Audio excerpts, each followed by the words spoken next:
Hey, this is Claire at the Allentown Art Museum with another Textile Tuesday for you.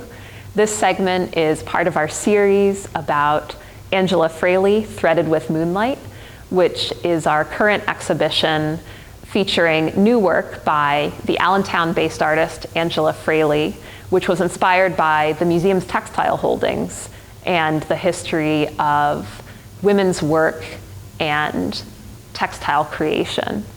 And so in Angela's paintings, one of the themes that really comes through is the idea of making textiles as empowerment and as something that women did in community.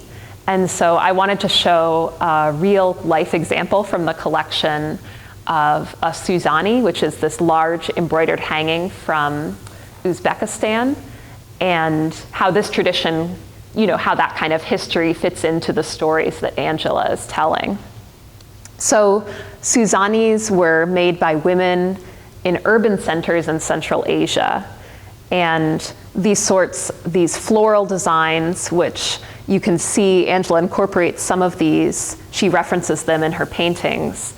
These are traditional symbols associated with abundance and fertility, these sort of symbols of goodwill. And so Suzannis would be prepared for a young woman's dowry, and so these were essentially wishes of good fortune for this wedding and her life ahead.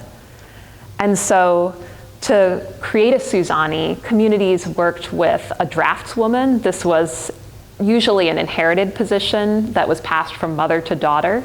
And so this draftswoman would sketch out the general outline of what the Suzanni would look like.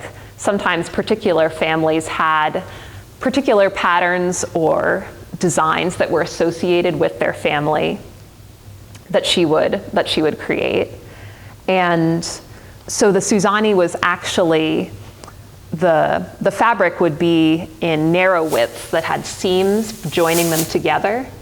And these narrow pieces of fabric, they would be sewn together, the design would be drawn, and then they would be split apart again among women in the bride's family friends. And so this was really a collaborative effort where different people took different pieces and worked to bring this textile to fruition.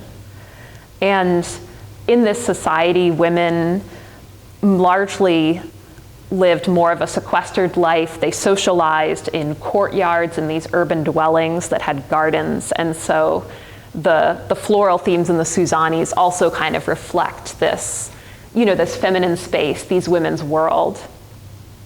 And so, a theme that comes through Angie's work is this idea